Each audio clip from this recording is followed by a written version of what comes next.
नमस्कार, नमो नमः। आप लोग का श्रृंखला में स्वागत है। मैं अरविंद सर आपके सामने लेकर आए हैं कादम्बरी कथा मुखम। कादम्बरी कथा मुखम तो नहीं है, सुखनाशोपदेश है। कादम्बरी कथा मुखम से 20 श्लोक को उसको मैंने वीडियो पढ़ाया है, आप लोग देख लीजिए। बहुत बहुत इम्पोर्टेंट है। आपके सामने इम्पोर्टेंट लेकर आए हैं कादम्बरी में आपके सुखनाशोपदेश। कादम्बरी से ही लिया गया है सुखनाशोपदेश। सबसे पहले क्वेश्चन आएगा सुखनाशोपदेश कहाँ से लिए गए, तो आप कादम्बरी लिया गया है, कादम्बरी से, न कि कथा मुखम से लिए गए। कथा मुख तो एक कथा का मुख दिया गया है, शॉर्टकट में एक बनाया गया है। कादम्बरी कथा मुख देखेंगे तो इतना मोटा है, ठीक है। मोटाई इसकी कम से कम बहुत ज़्यादा होगी, उसी से सब कुछ है। अब ये आप सामने पेश है जो कादम्बरी कथा मुखम का आपका सुखनाशोपदेश है। यह है आपका क्या है, प्रकरण ग्रंथ है। सबसे पहले इसको जान लेंगे, क्वेश्चन बनता है बहुत तगड़ा, जान लीजिएगा। कादम्बरी का यह प्रकरण ग्रंथ है, प्रकरण ग्रंथ, ठीक है। जैसे कोई भी आप बड़ी ग्रंथ से छोटे ग्रंथ में ले आते हैं, उसमें प्रकरण ग्रंथ कहा जाता है। जैसे आपके सामने है तर्क भाषा में से तर्क संग्रह लिया गया है, तो ये क्या हो जाएगा, प्रकरण ग्रंथ हो जाएगा। पीजीटी वालों के भाइयों के लिए है। जो भाई बहन ने सब्सक्राइब की हैं और सब्सक्राइब करने की कृपा करें और हमारे चैनल को आगे बढ़ाएं, क्योंकि आपका साथ हम 24x7 रहेगा। 24x7 का मतलब जानते ही होंगे, ठीक। 24x7 का मतलब 24 घंटा और 7 दिन रहूँगा, ठीक है। चलिए आगे देखते हैं हम। चंद्रपीठ कुछ ऐसे परिवर्तित है कि जैसे चंद्रपीठ हैं, चंद्रपीठ हो गए शूद्रक, ठीक है। आपको 2-3 जो है इनको जन्मों की कहानियां हैं, थोड़ा सा देखेंगे। चंद्रमा का जन्म जो है, चंद्रमा ही चंद्रपीठ बनते हैं, चंद्रमा ही चंद्रपीठ, उसके बाद अगले जन्म क्या, राजा शूद्रक हो जाते हैं। पुंडरीक ही वैशंपायन होते हैं और वही शुक बनकर आते हैं। पूरी कहानी का श्रोता कौन है, राजा शूद्रक हैं। पूरी कहानी का वक्ता कौन है, क्वेश्चन आएगा बहुत तगड़ा, तो आप शुक मारिएगा, ठीक। पूबय शुक आपको अगर समझ में आए तो इसको लिख लीजिए। प से पुंडरीक ले लीजिए, थोड़ा सा क्लिक माध्यम से चलेंगे। ब से वैशंपायन ले लीजिए, सु से सुख ले लीजिए, हाँ सुख पूरा ले लीजिएगा। उसके बाद वैशंपायन तो अगला है ही, ठीक। चलिए अब हम देखते हैं, थोड़ा सा प्रकरण बताते हैं, नहीं तो डायरेक्ट चलेंगे तो आपके समझ में नहीं आएगा। इसीलिए थोड़ा हम कहानियों को माध्यम से ले चलेंगे। आपका साथ हमें अवश्य चाहिए। लाइक तो कर दीजिए पहली बार जो आए हैं तो। चलिए देखते हैं हम। अब हम कादम्बरी एक प्रेमाख्यान है। प्रेमधन आख्यान कर देंगे तो आपका दीर्घ स्वर छंद बन जाएगा, ठीक है, प्रेमाख्यान हो जाएगा। इस कादम्बरी और चंद्रपीठ में महाश्वेता पुंडरीक इन दोनों युगल प्रेम का वर्णन किए गए हैं। कादम्बरी से संबंध किससे है, कादम्बरी से चंद्रपीठ से है और महाश्वेता से पुंडरीक है, जान लीजिएगा। वही आपका पुंडरीक जो है यही वैशंपायन के रूप में रहता है, दूसरे जन्म में सुख भी हो जाता है, ठीक है। चलिए आप देखते हैं कैसे कैसे जन्म बदलता है। एक साप के कारण जो है मुनि कुमार जो होते हैं पुंडरीक, इनका स्वर्गवास हो जाता है बेचारों की, और वह चंद्रपीठ का मित्र होकर वैशंपायन नामक से उत्पन्न होता है, ठीक है। चंद्रपीठ का दोस्त बन जाते हैं। जब घोड़े लेकर जाते हैं, आप देखे होंगे, तो उनका वैशंपायन दोस्त रहता है चंद्रपीठ का। चलिए नाम से उत्पन्न होता है। देवगति से दोनों मित्रों का निधन हो जाता है। चंद्रपीठ जो है राजा शूद्रक के रूप में आ जाते हैं, राजा शूद्रक बन जाते हैं चंद्रपीठ, तथा वैशंपायन उसी जगह पर रहते हैं, तोते के नाम से बताते हैं। जैसे पूरी कहानी कौन श्रोता है, राजा शूद्रक, पूरी कहानी का वक्ता कौन है, तोता है। ये दोनों राजा के रूप में रहते हैं और ये चंद्रपीठ जो है शूद्रक बन जाते हैं और तोता कौन है, वैशंपायन बन जाते हैं। चलो दोस्ती अच्छी है, ऐसे आप लोग भी निभाया करें, ठीक है। चलिए कादम्बरी और महाश्वेता दोनों सखियाँ रहती हैं। अब इनकी अलग अलग कहानियाँ हैं। कादम्बरी जो है चंद्रपीठ से प्रेम करती है और महाश्वेता जो है पुंडरीक से प्रेम करती है। और दोनों मित्रों का मृत्यु के उपरांत जो है आकाशवाणी हो जाती है, भैया आप रुको, मैं तुरंत आ रहा हूँ, यही बात होती है। और उसके बाद अपने प्रेमियों से पुनर्मिलन होगा, मतलब आकाशवाणी होती है। अब तो होती नहीं, पहले होती थी, ठीक है।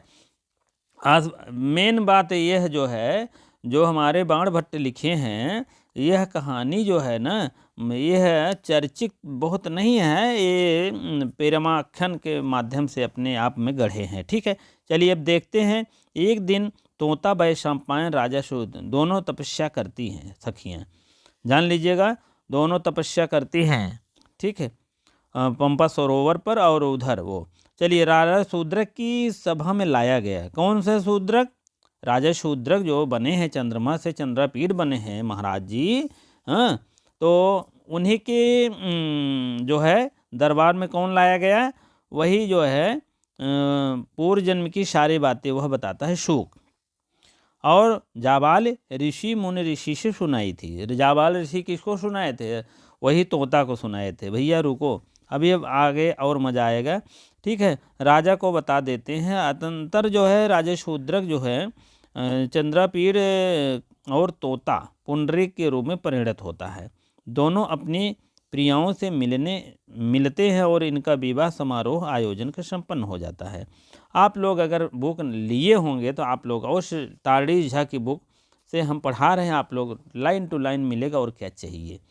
ठीक है, अब चलिए देखते हैं, हम सारी बात बताते हैं। अनंतर राजा शूद्रक चंद्रपीठ से पुंडरीक परिणत होता है, दोनों सखियाँ मिलती हैं और इनका विवाह समारोह संपन्न हो जाता है। आगे बढ़ते हैं हम। कादम्बरी के रचयिता महाकवि बाण भट्ट हैं। अरे महाकवि बाण भट्ट हैं। और उसके बाद जो है यह पूर्वार्ध दो एक कथा जो है पूर्वार्ध और उत्तरार्ध दोनों लिखे हैं। ये कादम्बरी जो है पूर्वार्ध 1/3 भाग जो है लगभग महाकवि बाण भट्ट लिखे हैं। और जो है और बाकी शेष भाग को कौन लिखे? उत्तरार्ध भाग को उनके जो है भूषण भट्ट या पुलिंद भूषण उनके पुत्र थे। तो कोई भी कार्य किया जाता था पहले तो अपने पुत्रों को थोड़ा सा वहाँ पर लिए रहते थे, वही फायदा होता है मरमराने जाने पर। नहीं तो वैसे कहानी अधूरी रहती। आप नहीं तो एक देख लीजिएगा, एक क्या कहते हैं नलोपखैन कौन सा है, वो अधूरी कहानी है, कोई मतलब नहीं निकलता। चलिए आगे देखते हैं। सहसा जो है संसार से उठ गया। कौन उठ गया? जब निधन हो गया तो इनका सहसा जो है, सहसा मतलब इनका साया उठ गया। किसका? बाण भट्ट का। तब उत्तरार्ध की रचना सुयोग पुत्र, ऐसे तैसे नहीं थे, भूषण भट्ट ने पूरी किया। पूर्वार्ध में जो उच्च कोटि की शैली अपनाई थी वही निर्वाह करके उत्तरार्ध में भी बड़ी सफलता और कुशलता से, इसका मतलब बरोबर साथ देते थे, पहले वाले में भी वो जानकारी रखते थे, तभी जाके कर सकता है, नहीं तो ऐसे इतनी बड़ी कहानियाँ नहीं लिख सकता है और इतनी टेढ़ी मेढ़ी कहानी है। चलिए, प्रस्तुत पुस्तक सुखनासोपदेश कादम्बरी आख्यान पूर्वार्ध संकलित एक प्रकरण मात्र है। ठीक है, क्वेश्चन आएगा ये कौन सा ग्रंथ है? प्रकरण ग्रंथ है। चलिए, चंद्रपीठ के पिता कौन है? तारापीठ हैं। और महामंत्री उनके सुखनाश हैं। इनके महामंत्री का मतलब होता है मंत्रियों में महामंत्री थे। बहुत इनका वहाँ पर जो है बढ़ चढ़कर भाग लेते थे और चंद्रपीठ को अपने बेटे के रूप में मानते थे। ऐसा नहीं, ऐसा है। युवराज्याभिषेक, युवराज्य मतलब जो यह यौवन अवस्था में राज्याभिषेक होती है उसी की बात हो रही है। उसके विविध प्रकार के उपदेश देते हैं, वही उपदेश है आगे हम लोग पढ़ेंगे। ठीक है, अब हम थोड़ा सा देखते हैं कादम्बरी को जो है बाण भट्ट का मुँह चपका, माड़ का मुँह चपका। तो बाण से क्या ले लेते हैं? बाण का मुँह से मुकुट ताड़ितम, ह से हर्षचरितम, च से चंद्रपीठ और प से पार्वती और का से कादम्बरी। ठीक है, च से चंडी सटक भैया। चलिए आगे थोड़ा सा हम क्लिप के माध्यम से बनाए हैं, देख लीजिए। बाण का हम चमका, हम चपका, कहने का मतलब ये सीरियल वाइज बाई है। ये कभी कभी आ जाता है भैया कौन सी गद्य रचनाएँ हैं, तो एक बार आया था 2013 में, आप लोग इसको भी जानते रहें। चलिए, हर्षचरित गद्य रचनाएँ हैं और आख्यायिका है। मुकुट ताड़ित क्या है? नाटक है। और चंडी षटक क्या है? स्तुति है, 100 श्लोकों का उसमें है संग्रह। पार्वती परिणय जो है नाटक है और कादम्बरी गद्य कथा है। ठीक है, चलिए आगे देखते हैं। सुखनासोपदेश जो है यह तत्पुरुष समास है, सुखनासोपदेश बहुब्रीहि समास है, सुखनासा। ठीक है, चलिए आगे अभी बताएंगे, इसको मिलेगा फिर। बाणभट्ट जो 20 श्लोक का अपने वंश का वर्णन कर दिए हैं पूरा। इस श्लोक मैंने वीडियो में पढ़ाया, आप लोग अवश्य देख लीजिएगा एक एक श्लोक। अगर नहीं है तो आदेश आएगा तो फिर हम पढ़ा देंगे, कोई बात नहीं, उसका बहुत बहुत इंपॉर्टेंट है, उससे 1-2 क्वेश्चन जरूर आते हैं। ठीक है, पूर्वार्ध में वर्णन किया गया है। और यह विशेषकर जो है हमारे बिहार भाई बहन जो गए हैं, जा रहे हैं, तो उनके लिए ये सेवा शुरू हो रहा है। और आप लोग टीजीटी और भी पीजीटी में भी है, ऐसा नहीं है, अपने यहाँ भी उत्तर प्रदेश में भी पढ़ सकते हैं, कोई दिक्कत नहीं है। ठीक है, चलिए वर्णन किए गए वंशज छंद में है और 8 श्लोक उत्तरार्ध में किया गया है प्रयोग। ठीक है, चलिए अब थोड़ा थोड़ा हम परिचय लेते हैं, तब आगे बढ़ेंगे। चित्रकथा जो होती है, कौन सा है, चित्ररथ है, चित्ररथ है। और मदिरा किसका नाम है, माता पिता हैं कादम्बरी के। नायिका है, मेन नायिका कादम्बरी हैं। और सह नायिका कौन है, महाश्वेता हैं, तरलिका उनकी दोस्त होती हैं। ठीक है, अब फिर से हम देखते हैं हम थोड़ा, नहीं तो अभी चित्ररथ जान रहे हैं। और मदिरा, कादम्बरी के माता का नाम क्या है, मदिरा, पिता का नाम है चित्ररथ। और इनके क्या है, सह साथ में जो सखी रहती हैं केउरक। और महाश्वेता जो हैं इनके हंस और गौरी माता पिता होते हैं। तरलिका इनकी सह साथ में रहने वाली होती हैं। ठीक, चलिए आगे देखते हैं। ऐसे आप लोग बना लीजिए अच्छे ढंग में, हमारी तो विशिष्ट राइटिंग नहीं है। चलिए तारापीठ और रानी बृहस्पति, चंद्रपीठ और चंद्रमा। ठीक, तारापीठ जो है चंद्रमा के पिता रहते हैं, बिलासवती, रानी बिलासवती इनकी माता होती हैं। इनके पत्र लेखा एक सहकारिका होती है, अगला जन्म इनका चंद्रमा होता है। पुंडरीक होते हैं, इनकी माता लक्ष्मी होती है, श्वेतकेतु पिता हैं। और ठीक है, और इनका जो है, चलिए आगे देखते हैं। शुकनाशोपदेश, शुकनाश वही आता है, शुकनाश और मनोरमा वही शंपायन के माता पिता हैं। शुकनाश पिता होते हैं और ये माता होती हैं। ठीक है, रोहिणी और पत्रलेखा ये आपके चंद्रमा का है उल्लेख। रोहिणी के पिता कौन है, कुलेश्वर। अब कपिंजल के शाप से क्या हुआ, और वैमानिक ऋषि इंद्रयुक्त घोड़ा बन गए थे कपिंजल। ठीक है, चलिए है भाई कौन है, चित्रसेन, मित्रसेन। ठीक है, चलिए आगे देखते हैं, पेज नंबर 2 की तरफ चलते हैं। तारिणी झा की ही बुक है, कोई दिक्कत नहीं है, पतली सी बुक होगी, आप लोग अगर नहीं लिए होंगे तो उस व्यवस्था करके पैसे ले लीजिएगा। ठीक है, चलिए आगे देखते हैं हम। ऐसे पराक्रमी जो है कुलीन, धैर्यशील और उद्यमी महाशील को दुर्जन लक्ष्मी से सदा सावधान रहने के लिए विशेष रूप से समझाया गया है। लक्ष्मी से सावधान रहने के लिए, लक्ष्मी से सावधान रहने मतलब लक्ष्मी को दूर रखो, लेकिन आजकल कोई दूर रखता है, लक्ष्मी के लिए सब परेशान रहते हैं। ठीक है, लेकिन ज़्यादा हो जाने पर जान लीजिए अब क्या गतियाँ होती है, आगे खुद देखेंगे। ठीक है, 7वीं बाणभट्ट के जीवन वृत्त समय कृतित्व। बाणभट्ट, बाण देखे हो ना, ऐसे रहता है, ऐसे तो ये वाला काट दीजिए, पूर्वार्ध हो गया। और ऐसे थोड़ा सा ऐसे देखेंगे, ऐसे देखेंगे तो क्या होता है, ये क्या है, 2 भाग होते, इधर वाला मैंने हटा दिया है। तो 7वीं शताब्दी के पहला आप देखेंगे इधर वाला, तो पूर्वार्ध भाग माना जाता है। चलिए आगे देखते हैं। कादम्बरी का जन्म जो है, कादम्बरी कह रहे हैं, बाणभट्ट का जन्म सोण नदी के किनारे पश्चिमी तर प्रीतकुल नामक स्थान पर हुआ था। सोण मध्य प्रदेश के पर्वतमालाओं के निकलकर आधुनिक शाहाबाद, आरा में बाएं और दाहिने बनता हुआ पटना के समीप मनेर गांव में गंगा में मिल जाता है। कोई नदी है और प्रीतिकूट एक पर्वत होगा, आधुनिक शाहाबाद जिले में होगा। ठीक है, अब हम देखते हैं। बाण के पूर्वज वश थे, वश ऋषि थे, और जो कदाचित महर्षि भृगु के पुत्र थे। भृगु के पुत्र च्यवन थे। उनके पुत्र कौन है, भृगु, भृगु के पुत्र च्यवन ऋषि, च्यवनप्राश।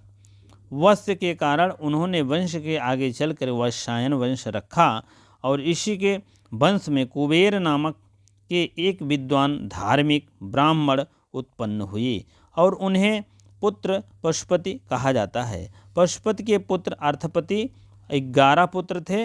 11 में अष्टम पुत्र चित्रभानु और राजदेवी नामक भार्यामीन पत्नी कवि कुल शिरोमणि बाण का जन्म हुआ। ठीक, बाण के बचपन में ही उनके माता का स्वर्गवास हो गया था। बेचारू माता पिता को बिना हो गए थे। ठीक है, माता के अभाव में पिता ने ही लालन पालन किया। पिता थे परंतु 14 वर्ष के होते होते पिता का भी देहांत हो गया।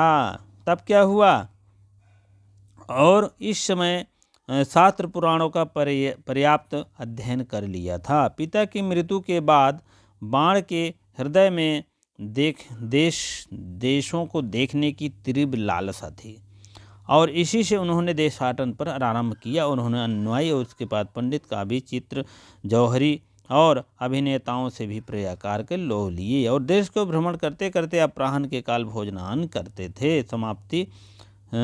समाप्त करके बैठे हुए थे। एक कन्याकुब्ज के सम्राट हर्षवर्धन का एक दूत आया, एक आदमी आया, राजसभा में उपस्थित होकर बाण से निवेदन किया कि बाण राजसभा में पहुँचे तो हर्षवर्धन उन्हें देख करके क्या हो गए, मुंह फेर लिया। क्या क्या भुजंग आया है। अब ये क्वेश्चन बनता है कि जो हर्षवर्धन हैं उन्हें क्या समझा, उन्होंने भुजंग कहा। ठीक है, चलिए अब आगे देखते हैं। तब अपना इस बाण ने अपमानित होकर के विचलित नहीं हुए, तब भी वह धुरंधर विद्वानों में शास्त्रार्थ से अपनी धाक जमा ली और उन्होंने विद्वता के माध्यम से प्रभावित होकर के उन्हें प्रधानाचार्य के पद पर नियुक्त कर दिए। प्रधान धन आचार्य, जैसे प्रधानाचार्य दीर्घ स्वरसंध का विधान हो रहा है, प्रधान धन आचार्य।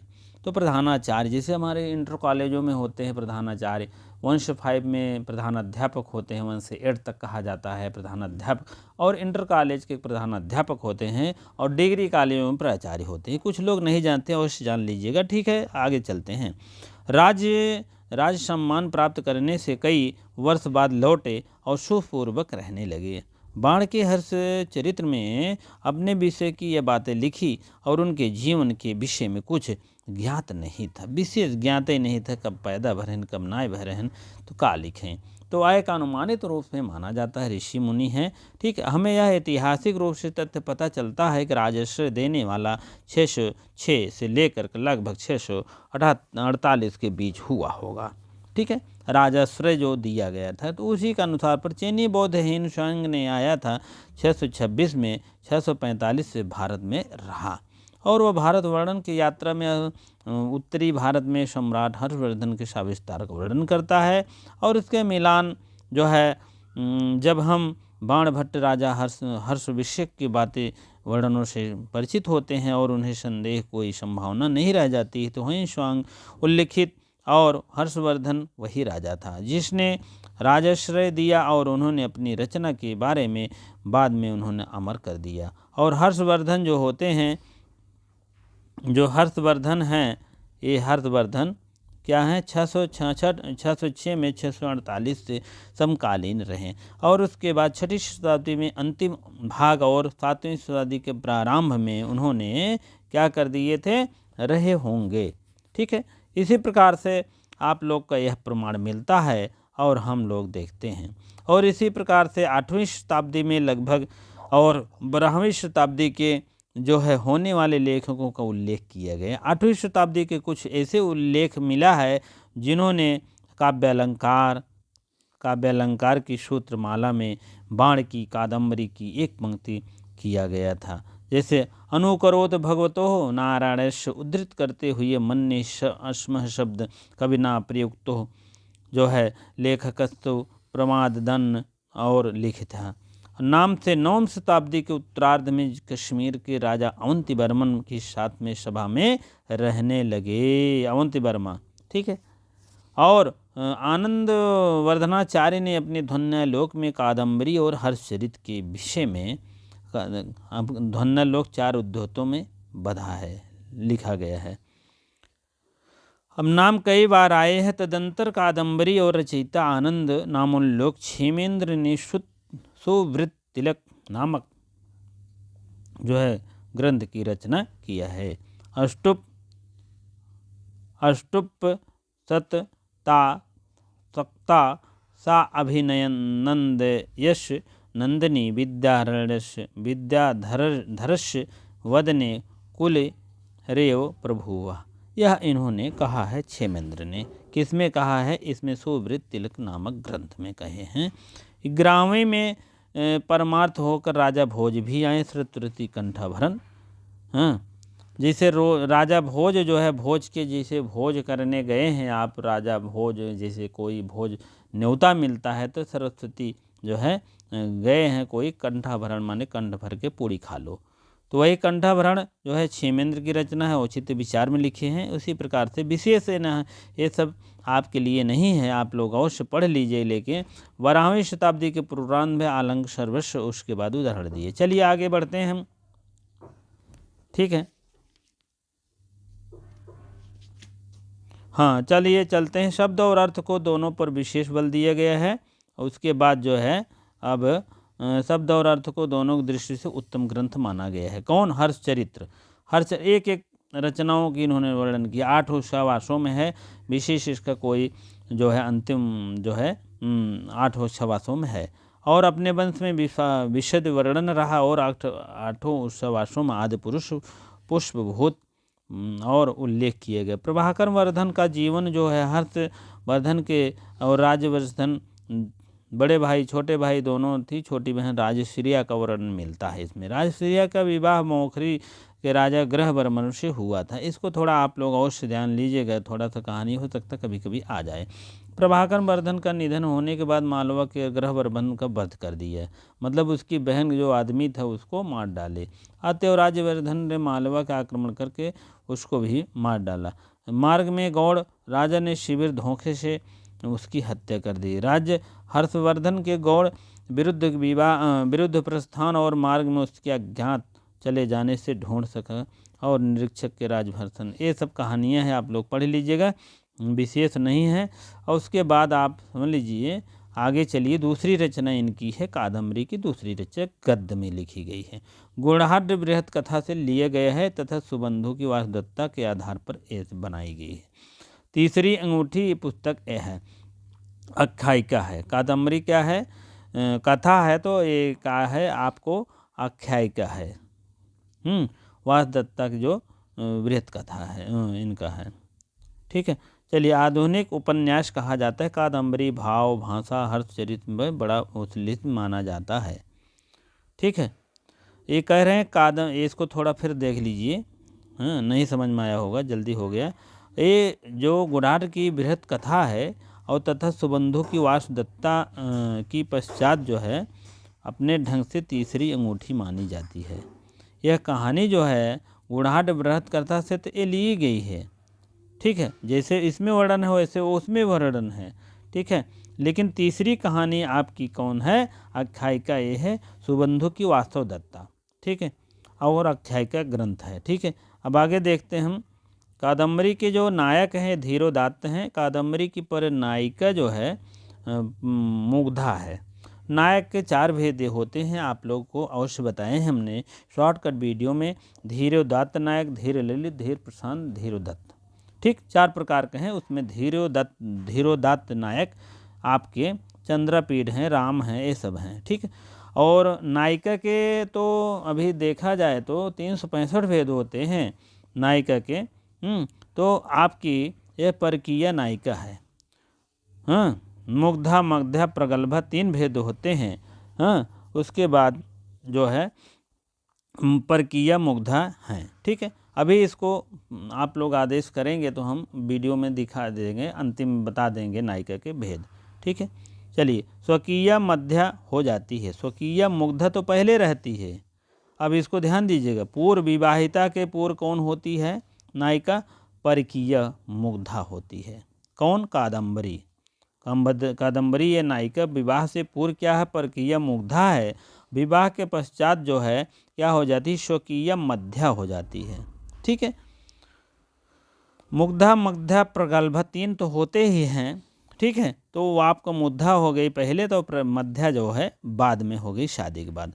और पूर्वार्ध में तथा उत्तरार्ध में कुछ ऐसे पूर्व भाग और उत्तर भाग प्रगल्भ श्रृंगार का वर्णन किया गया है, कहीं कहीं संभोग श्रृंगार का वर्णन किया गया है। यत्र तत्र हास्य का भी यहाँ पर रस पाए जाते हैं, माधुर्य में विशेष दृष्टिगोचर होता है, कहीं कहीं प्रसाद गुण होते हैं। शब्दार्थयो समूह गुम्फ पांचाली रीत्य रुच्यते, पांचाली रीत का वर्णन किया गया है, जान लीजिएगा।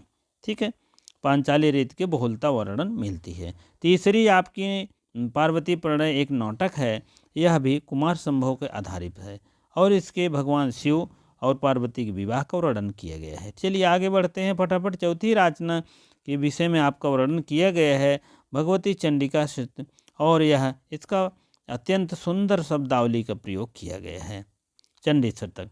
अब चंडी शतक में ये भी बातें हैं, तमाम है, इसको आप लोग अवश्य देख लीजिएगा। चलिए पांचवी रचना के विषय में चलते हैं हम। पांचवी रचना आपका मुकुट ताड़ित है, पांचवी रचना है, यह भी नाटक माना जाता है। अब प्राय नल चंपू की एक टीका के आधार पर यह लिखा गया है। ठीक है, चलिए आगे बढ़ते हैं। बाणभट्ट की जो रचना शैली है पांचाली है, इनकी जो है प्रभावशाली, ओजस्वी और वैभाव के अनुसार अपनाए जाते थे और उनकी उपमा का विशेष का वर्णन किया गया है। ठीक है, उपमा रूपक उत्प्रेक्षा अलंकारों का संग्रह किया गया है। ठीक है, अब आगे चलते हैं हम, इसमें विशेष नहीं है तो हम टाइम नहीं बर्बाद करेंगे।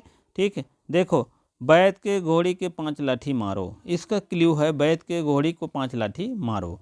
ठीक है, आपका हो जाएगा वैदर्भी से आपका सरल समास, छोटे छोटे समास का वर्णन किए गए। श्रृंगार, हंस, करुड़ का प्रयोग रस का भी होता है। गौड़ी ऋषि का जो है जटिल समास, बड़े बड़े समास, और जैसे भीभत्स रस, अद्भुत रस, भयानक रस, ये सब प्रयोग किए जाते हैं। और पांचाली में वैदर्भी और गौड़ी का मिश्रण होता है, लाटी में पांचाली और वैदर्भी का मिश्रण होता है। ठीक है, चलिए अब चलते हैं हम आगे। जानकारी अच्छी लगी तो लाइक सब्सक्राइब अवश्य कर दिया करें, जो भाई बहन अभी तक नहीं सब्सक्राइब किए हैं अवश्य कर। ठीक है, जो किए हो तो उनके लिए लाख लाख धन्यवाद। ठीक है, आगे चलते हैं हम। कट आलोचना कुछ करते हुए बाण के विषय में ऐसे बहुत से आलोचनाएं हुआ है। तो वही बात है, चंद्रदेव विद्वान ने एक लिखा है, देखो, साहित्य कानन विचार करने के लिए, और उसके प्रशंसक, उसमें बहुत से प्रशंसक हैं। इसमें आप लोग देखेंगे त्रिविक्रम, धनपाल, होडल, सोमेश्वर आदि विद्वान हुए। साहित्य पंचाली का रीति है और उसमें शब्दों का संग्रह है। ठीक है, अब हम चलते हैं आगे, थोड़ा सा बाणभट्ट का सूक्ष्म निरीक्षण देखते हैं। ठीक है, क्या है क्या नहीं है, तब उसके बाद आगे चलते हैं, बहुत समय नहीं लेंगे। बाणभट्ट का मानव प्रकृति से जुड़ा हुआ है और सूक्ष्म निरीक्षण प्रस्तुत किया जाता है। एक अनुपम प्रकृति का चित्रण देखने को मिलेगा। और उसके बाद मंजुल, भयंकर दोनों ये भी बहुत अच्छे, प्रकृति सौंदर्य भी बहुत अच्छी है। ठीक है, चलिए अब आगे देखते हैं। जैसे अशोक सरोवर, सुंदर दृश्यों का वर्णन, हिमाच्छादन, विभावरी, और उसके बाद चंद्रोदय, बहुत बढ़िया वर्णन मिलेगा। विंध्याटवी का वर्णन मिलेगा, कभी कभी आता है ये सब वर्णन। ठीक है, आप लोग अवश्य जानते रहें, कहानियों को सार तो जरूर जानते रहें। ठीक है, विशेष अलंकारों का प्रयोग हुआ है, जैसे देखिए क्या कहते हैं, उपमा, उत्प्रेक्षा, विरोधाभास, परिसंख्या, ये सब वर्णन किया गया है छोटे छोटे अलंकारों को। चलिए आगे देखते हैं। चलिए कादम्बरी का स्रोत देखेंगे, बृहत सागर से लिया गया है। बृहत कथा सारित सागर के 19वें तरंग से लिए बहुत बहुत क्वेश्चन अंदर पूछते हैं, तो यही सब पूछ लेते हैं। मकरंदिका वृत्तांत का अवलंबन किया गया है। और कादम्बरी जो है, कादम्बरी की कथा की रचना जो है, या कादम्बरी के बाण पुत्र भूषण भट्ट में बहुधा भिन्न वृत्तांत उल्लेख है। पूर्वार्ध में ऐसी बातें नहीं है, जबकि कादम्बरी के उत्तरार्ध में अंतर्गत में विंध्याटवी को वर्णन और काफी कर्णित सुत कथ्यव सन्निहित विपुला चला शो पगता, इस मूल बृहत कथा से मकरंदोपाख्यान से लिया गया है। ठीक है, चलिए आगे देखते हैं। इस प्रकार से आप लोग इसको पढ़ लीजिएगा, लेकिन ये है कि कादम्बरी की कथा करित सागर से 19वें तरंग से, ये सब जरूर याद कर लीजिए, यही सब क्वेश्चन अंदर के पहुँचे जा रहे। कादम्बरी के पात्र बृहत सागर से कुछ मिलते जुलते हैं। बृहत कथा करित सागर और कादम्बरी के पात्र, कंचनपुरी होता है, इसमें विदिशा होती है, इसमें सुबाग होता है, इसमें राजा शूद्रक होते हैं, मुक्तालता होती है, इसमें चंडाल कन्या होती है। इसमें शास्त्र गंग होते हैं, इसमें वैशंपायन होते हैं। इसमें हिमालयश रोहिणी वृक्ष होते हैं, इसमें विंध्याटवी सालमली वृक्ष होते हैं। मारीची होती हैं, हारित होते हैं, पौलश होते हैं, जाबाल होते हैं, रत्नाकरपुरम होते हैं, उज्जैनी होते हैं, ज्योतिष प्रभ होते हैं, तारापीठ होते हैं, हर्षवती होते हैं, बिलासवती होते हैं, सोम प्रभ होते हैं, चंद्रपीठ होते हैं, प्रभाकर होते हैं, शुकनाश होते हैं, प्रियंकर होते हैं और वैशंपायन होते हैं। ठीक है। आसुश्रवा होते हैं, इसमें इंद्रायुध होते हैं, पद्मकूट होते हैं, हंस होते हैं, हेमप्रभा गौरी होते हैं, मनोरथा महाश्वेता होते हैं, दीधीतिमान होते हैं, श्वेत केतु होते हैं, ऋषिमान होते हैं, पुंडरीक होते हैं, सिंह विक्रम नाम गंधर्व राज होते हैं, चित्ररथ नाम गंधर्व राज होते हैं। सब मिलता जुलता है। और मकरंदिका होते हैं, मकरंदिका देवविजय कादम्बरी केऊरक होते हैं। सिंह विक्रम नामक शोक, वैशंपायन नामक सूत्र, रश्मि वन ही सुभाग, चंद्रपीठ ही शूद्रक। चलिए अब देखते हैं कुछ व्याख्याएं होती है कादम्बरी के आधार पर। जो है कादम्बरी कथा और मूल कथा में थोड़ा सा अंतर देखेंगे क्या है, तब उसके बाद कथा की तरफ चलते हैं। संक्षिप्त कथा। इसमें गंधर्व राज की पुत्री होती है कादम्बरी जो है, और इसका उद्देश्य जो होते कादम्बरी कहलाता है कादम्बरीम अधिकृत कथा। कादम्बरी अधिकृत कथे से अण प्रत्यय हो करके लुम्बाख्या की को भ्यों बहुलम से लोप हो करके लुपी शब्द आता है, उसके बाद कादम्बरी में अण प्रत्यय लगता है, कादम्बरी बन जाता है। ठीक है। कादम्बरी का नाम है मदिरा। जो मदिरा पी लेता है जना तो जान लीजिए कि उसको जो है मतवाला हो जाता है। वैसे कादम्बरी कथा जब पढ़ेंगे तो आपको मतवाला कर देगा। ठीक है। चलिए देखते हैं कादम्बरी को उत्तरार्ध में जान रहे भूषण भट्ट ने कहा है। फिर कादम्बरी रस भरेण समस्त एवं मतो न किंचदपि केचयते जनो अयम। जनो अयम पूर्वरूप संधि है, इसको लिख लीजिएगा। उसके बाद जो है क्या कहते हैं, मतों तो जान रहे हैं, मतों में कौन सा है, विसर्ग का हस्य हो गया है, वो सामने ना है तो हस्य लगेगा। ठीक, आगे बढ़ते। इस प्रकार से स्तिम अम्बरम यश कादम्बर्य और मलिनवासा नीलाम्बर बलभद्र नीलाम्बरो रोहिणयो, ऐसे ऐसे अपना सब लगाए हैं। कादम्बरी में देखिए कादम्बरी मण प्रत्यय लगा तदेव। हाँ, ऐसे ऐसे आप लोग पढ़ लीजिए, प्रत्यय कादम्बरम बना। ठीक है। चलिए कथा के विषय में थोड़ा सा संक्षिप्त गहन अध्ययन करते हैं और संक्षिप्त करेंगे। विदिशा नाम एक नगरी थी भैया, राजा शूद्र के एक राजा थे। और एक राज्यसभा में एक दिन जब बैठे रहन है, प्रतिहारी एक लड़का आई। काव लड़का आई, प्रतिहारी ने आकर कहा कि चांडाल कन्या आकर के सूचना दी है। राजा ने उसे अंदर ले जाने के लिए आज्ञा दी। राजभवन में पहुंचकर चांडाल कन्या ने राजा को प्रणाम किया और सबसे पहले एक छड़ी से इसे घुम्मध मारे से, तब जाके सब लोग ध्यान आकर्षित कर दिए उसकी तरफ, तब जाके प्रणाम उड़ाम किया है। साथ लाए हुए एक तोते को सामने रख दिया और तोते ने राजा की प्रशंसा के लिए एक छंद पढ़ा। और छंद कैसे है जान लीजिएगा। आपको बता दें, इस छंद जो है स्वरस अभिनिश्च फलम अनेन अनुभूयते, यह आपने पढ़े हुए कर्मों को भोग रहा हूँ, इसका मतलब है। ठीक है। तो कहने का मतलब एक छंद पढ़ा, वह जो है छंद वर्णिक है और मात्रिक छंद थी, अभी बता रहे हैं उसको भी। उसके बाद जो है आर्य छंद पढ़ी। ठीक है। आर्य छंद उन्होंने पढ़ी। तोते ने राजा की प्रशंसा की, वाणी में जो है वही आर्य छंद से नामक वाणी से आगे बढ़ाए। जब तोते से वृत्तांत को समझ सुन करके जो है विंध्याटवी के एक वर्णन बताया।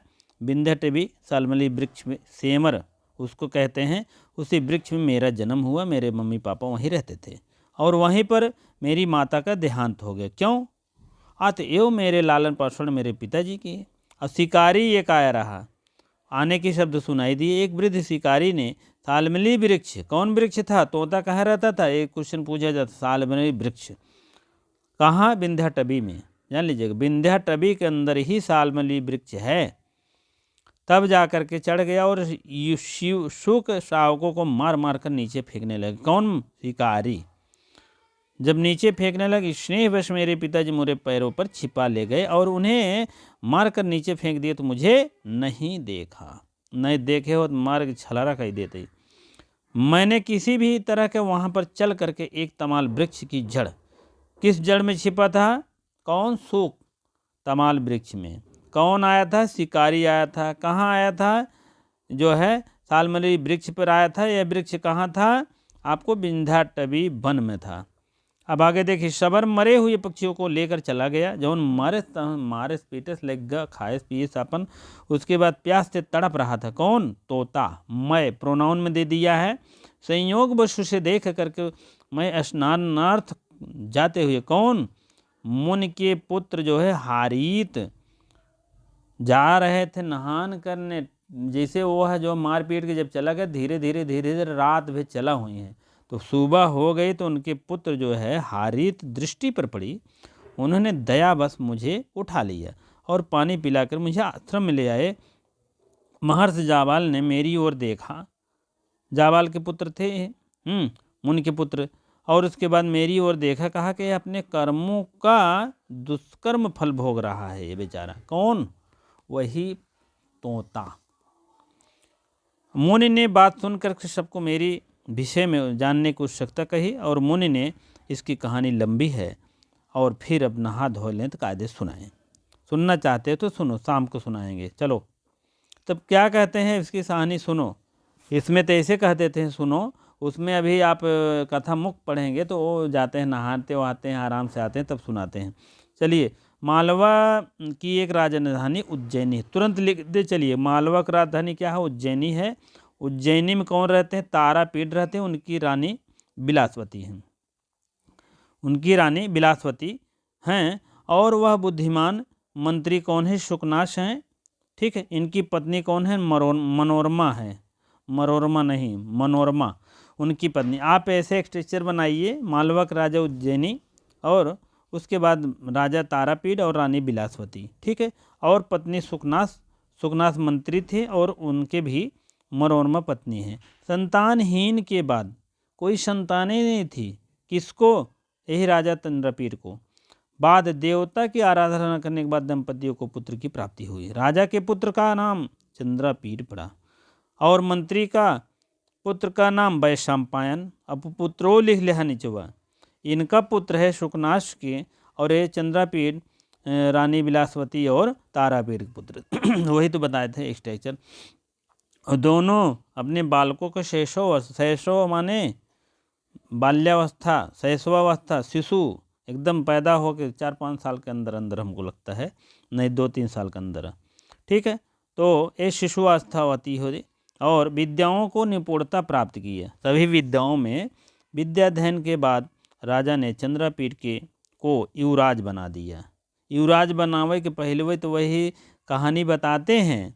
कहानी क्या? उपदेश देते, कहते भैया सब कुछ जानते हैं लेकिन थोड़ा सा हमारा जान लगा कहते नहीं, गाँवों में थोड़ा सा एक बात हमारा जरूर माना भाई।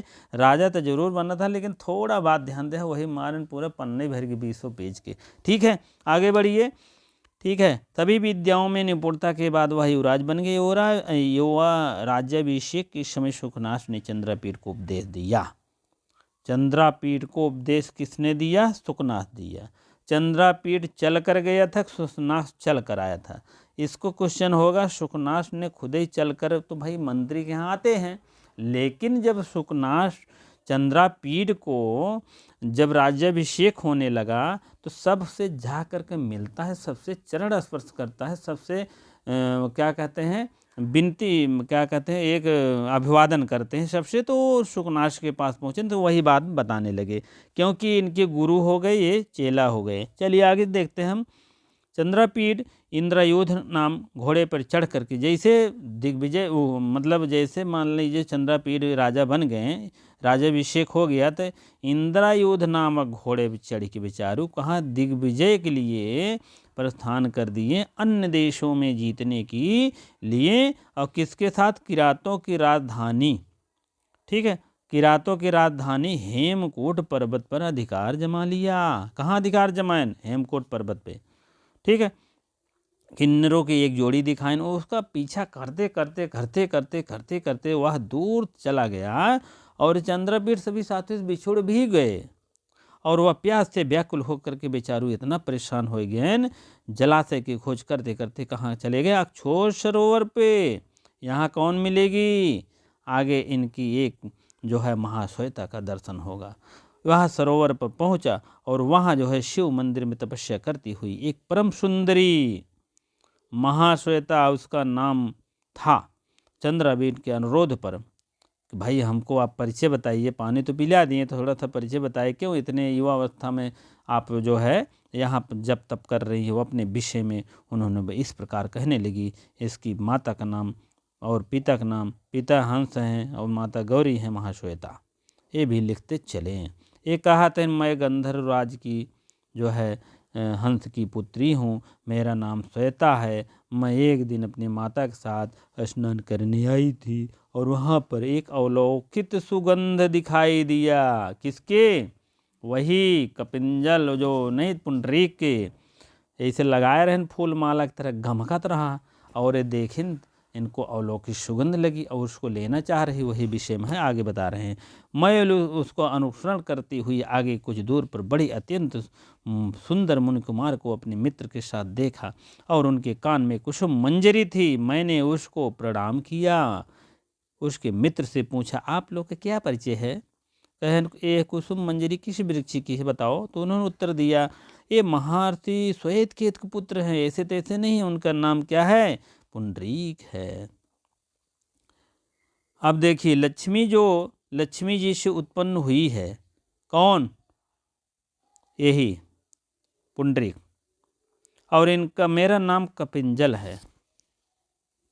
मेरा नाम श्वेतकेतु और लक्ष्मी के पुत्र कौन है, पुंडरीक हैं, और मेरा नाम कपिंजल है। इनका दो सही है, हम जानते हो। तो वही बात, परिजात वृक्ष की कुसुम मंजरी है और यह परिजात कौन वृक्ष की कुसुम मंजरी ली थी, पारिजात, ये भी जानते रहना। यो कहकर चुकने पर मुनि कुमार ने मुझे कहा, इस प्रश्न से क्या प्रयोजन है तुम्हारा? भाई तुम स्नान करने जा रहे हो, जाओ, सुगंध तुम्हें भली भांच अच्छी लगती हो तो ले लो। यह कहकर पुंडरीक ने मेरे कान में लगा दिया। हम दोनों एक दूसरे के अत्यंत आसक्त हो गए। अब बताइए, तब उसके बाद अदंतर में मेरी माँ के साथ चली गई और कपिंजल ने जो है आकर के मुझे एक पत्र दिया। कपिंजल जाए के एक पत्र देहन, उसे पढ़ कर के मैं व्याकुल हो गई। ये अपने घर चली आई, कहने का मतलब राजमहल में नहा वहा करके अक्षोर सरोवर से, और रात में एक चिट्ठी पायन कपिंजल, और कपिंजल बताएं भैया यह देखिए तुरंत आइए नहीं तो मृत्यु हो जाएगी। लेकिन फिर वह रात्र में हिम्मत बांध के लड़की तरलिका के साथ मुझे पुंडरीक के पास मिलने गई। जैसे मिले कुछ दूरी पर रहन हैं, वैसे निकट पहुँचते ही मेरी जो है वियोग व्यथा के कारण पुंडरीक का प्राणांत हो गया। पुंडरीक तो मर गए इन बेचारू। वो जब ऐसे मरने लगे तो इनकी एक अलौकिक ऐसे दिव्य शक्ति जो है जाने लगी आकाश में। तो अनुगमन करने का निश्चय किया तो उन्होंने चंद्रमंडल से एक आवाज़ आई, कहने का मतलब आकाशवाणी आई। उतर कर किसी महापुरुष ने कहा, बेटी तुम दोनों का पुनर्मिलन होगा, घबराइए नहीं, मैं अभी दूसरा जन्म लेकर भेजूंगा और आप लोग अवश्य बने रहिए। अभी वीडियो अभी थोड़ा सा और बाकी है, ठीक है। यह कह करके उन्होंने पुंडरीक के शरीर को उठा ले गया, आकाश में उड़ने लगा, उड़ गया, ठीक। तब क्या करेंगे, उसके बाद ये क्या करेंगे, कपिंजल यह कहते हुए मेरे मित्र को कहाँ ले जा रहे हो, उसका पीछा करते रपट लेहन, और मैं यही शंकर से आराधना करने में व्यतीत कर रही हूँ।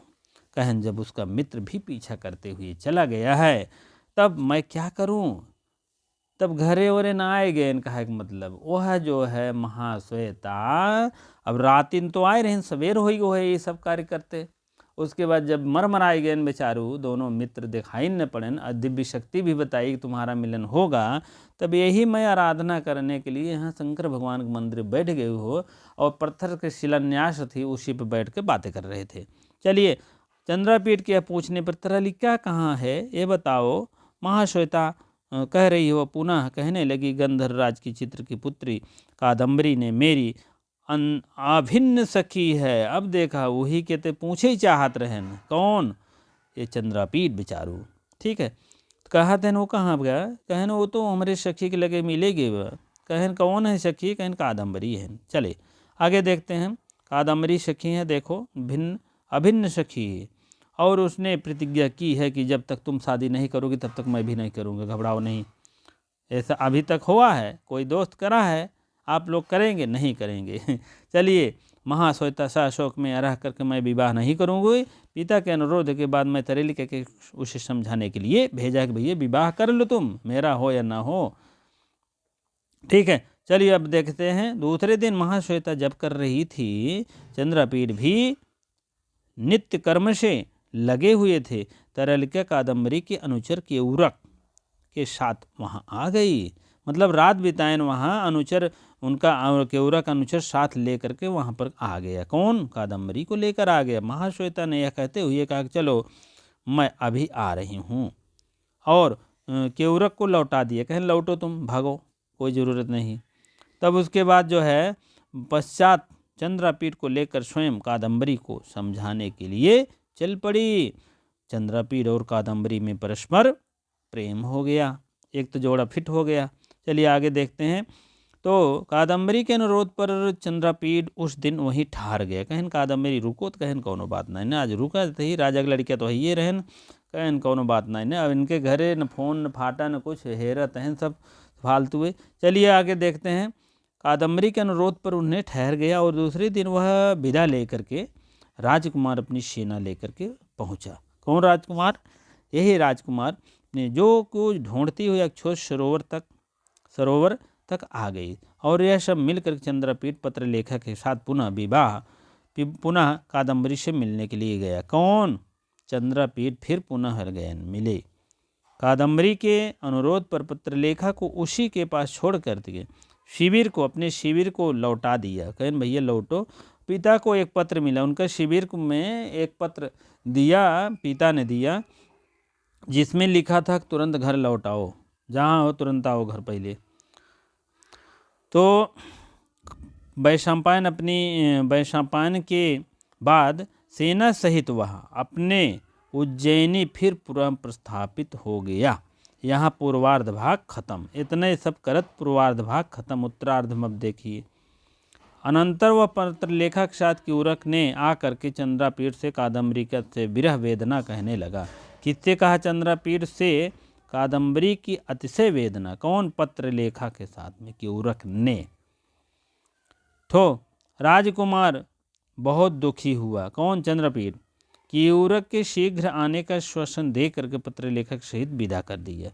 पत्र लेखा और केऊरक के साथ विदाई के दिन घबराइए नहीं, हम फिर आएंगे, कादम्बरी से मुलाकात करेंगे, घबराओ नहीं। तो इधर उसकी सेना 10 पुर तक आ गई थी, और यह सुन करके वैशंपायन को लीवा लाने के लिए बहाने पिता आदेश लेकर के वह स्वयं भी चल पड़ा वैशंपायन को पिता के लाने के लिए। ठीक है, और मार्ग में उन्हें सैनिकों को उन्हें पता चला कि सरोवर के निकट अक्षोष सरोवर के निकट पहुंच करके ऐसी मना स्थिति हो गई कि वह लाख समझाने पर भी वह टसमस नहीं हुआ वैशंपायन। फिर क्या हुआ? चंद्रपीठ वैशंपायन के लिए लाने के लिए अक्षोष सरोवर पर पहुंच गया। वैशंपायन को कहीं पता ही नहीं बेचारू के। यह महाश्वेता का आश्रम में भी गया, तो महाश्वेता को अत्यंत करुण देख करके कारण पूछा। महाश्वेता कहने लगी, आपके चले जाने के जब आप चला गया ना, घबराना, यहीं एक ब्राह्मण की युवक आ रहा, ये बहुत हमसे प्रेम के कहे लगा कि हम तो उसी शादी करब, हम गुस्सा ला कहे तो हट तय अब तोता बन जावे। वह बात है। एक बार मेरे मना करने पर मुझे याचना करने लगा कि मैं क्रुद्ध होकर के प्रेम की याचना करने लगा को मैं क्रुद्ध होकर सुख यौन में उसको प्राप्त करते। कहन बहुत सही करूँ, वह तो तुम्हार प्रेमी रहा तो समझिन न पाऊ, दूसरे जन्म में रहा वैशंपायन के रूप में, समझिन न पाऊ। कहन कौनो बात नहीं ना, पुनर्मिलन हो गई करे, घबराना थोड़ा टाइम लगे, वही बात है। घबराओ नहीं, टीजीटी पीजीटी में तो होगा ही, चाहे बिहार हो, चाहे यहाँ हो, चाहे वहाँ, घबराइए नहीं, थोड़ा सा समय लेता है। ठीक है। तत्काल निष्प्राण होकर धरती पर गिर पड़ा, और तत्पश्चात उसके पता चला कि वह मित्र वैशंपायन था। यह कहकर महाश्वेता बिले बिले के रोने लगे। अरे बाप रे, आवा किन चला गवा, क्या बताइए, सर्व ध्यान नहीं। वैशंपायन की मृत्यु के बाद सुनते ही चंद्रपीठ हृदय बृदृढ़ हो गया। अरे बाप रे, तो वह भी धड़ाम से गिर पड़ा बेहोश, मरे तो ना, क्योंकि मेन नायक है। उसी समय कादम्बरी पत्र लेखा मुख से चंद्रापीठ आने का समाचार सुनकर के महाश्वेता के आश्रम में आ गई। फिर आई कौन? कादम्बरी। चंद्रापीठ यह दशा देख करके शाहमरण करने के कहन, साथ मरेंगे साथ जिएंगे, ठीक है, तेरा मेरा साथ हो जाए, ठीक है। उस समय चंद्रापीठ ने शरीर सहसा अचानक एक ज्योति आई और वह आकाशवाणी किया कि महाश्वेता तुम धैर्य रखो थोड़ा, तुम्हारा अपने प्रियतम से मिलन होगा और इनका इनके प्रियतम से मिले, तो घबराइए नहीं। कादम्बरी तुम भी शरीर को रखो सुरक्षित और अग्नि संस्कार न करो, यह पुनर्जीवित होगा, घबराओ नहीं। काल्पनिक कहानी तो है ही, जान ही रहे हैं। और यह पत्र लेखा इंद्रयुध अश्व को लेकर अक्षय सरोवर पर प्रविष्ट होकर के कुछ देर के बाद सरोवर के कबिंजल निकला और वहाँ पर महाश्वेता से कहने लगा, पुंडरीक शरीर को ले आओ। ले जाने पर महापुरुष अनुगमन करता हुआ चंद्रलोक में पहुँच गया और मुझे कहा कि मैं चंद्रमा हूँ, कौन हूँ? और महाश्वेता को विराग में तड़पते हुए मुझे पुंडरीक से मुझे निष्कारण शाप दे दिया था और मृतलोक में 2 बार जन्म लेने भी योगांग तड़प रही है प्राणदार, और उसके बाद मैंने शाप दे दिया, मेरे सुख दुख में भोगोगे। क्रोध होने पर महाश्वेता ने मुझे क्या कहा? तुरंत जो न है शाप दे देन जो है, इसलिए मैं जो है आ गया। तो कहने का मतलब है पुंडरीक को सुरक्षित रखो, कह करके मैं यहाँ ले आऊँ श्वेत केतु में जाकर बता दो। चंद्र लौटता हुआ वह शोक मोड से एक महर्षि से टकरा गया, मुझे शाप दे दो, मुझे अश्व हो जाए, अश्विन घोड़ा हो जाए, ठीक है। उन्होंने विनय करने के बाद मेरा शाप नहीं टल सका, मैं जो है अश्व योन से छुटकारा पा जाएंगे और योन में आकर के मुझे तुम ज्ञान रखते हुए मित्र के साथ रहोगे। अपने मित्र के साथ रहा जान ला कपिंजल, कैसे भी हो, ठीक है। उसके बाद जो है चंद्रापीठ जो है, मैं वहाँ उनका वाहन था चंद्रायुध में पुंडरीक, और चंद्रापीठ का वैशंपायन तुम्हारे शाप से शुकयोन से प्राप्त हो गया। यह कहकर कपिंजल भी आकाश में उड़ गया। महाश्वेता फिर रोने लगी और देवोचित पूजा के साथ शिलातल पर बैठ करके दिन बिताने लगी।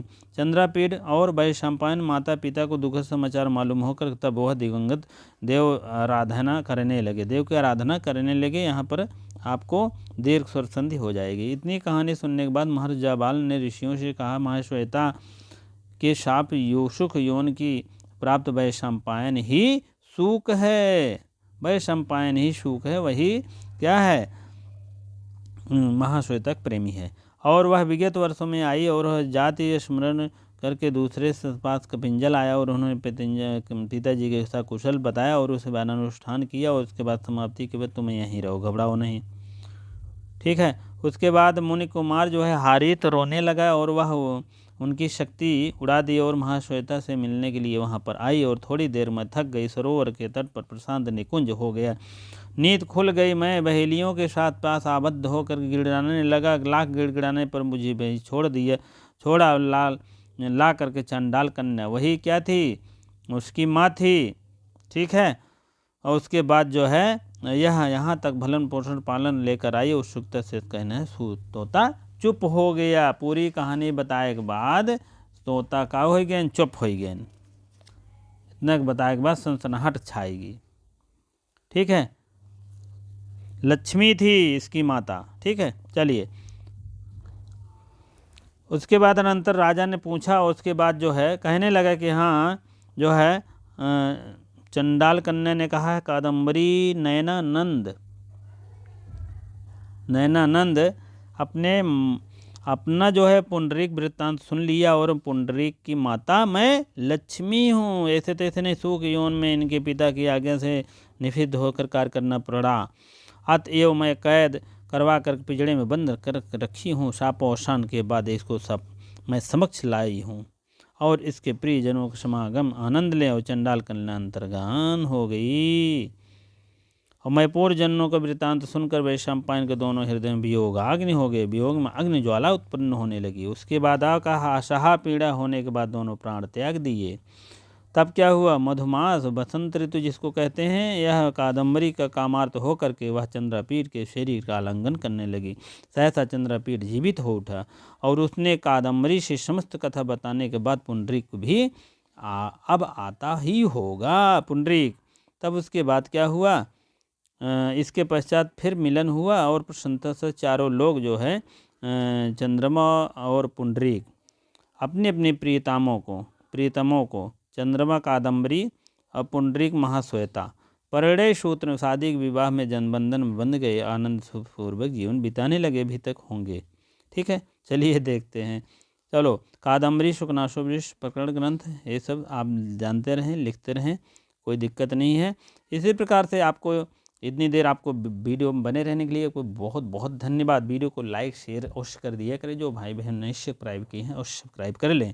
इसी प्रकार से अब आगे हम चलेंगे। शुकनाथ दोस्त जो इनका गद्य में रचना है, धीरे धीरे कहानियों को माध्यम से ले चलेंगे। वीडियो अच्छी लगती है तो अवश्य लाइक करने के कष्ट करें। ठीक है, बहुत बहुत धन्यवाद इतनी देर बने रहने के लिए, बहुत बहुत धन्यवाद। ठीक है।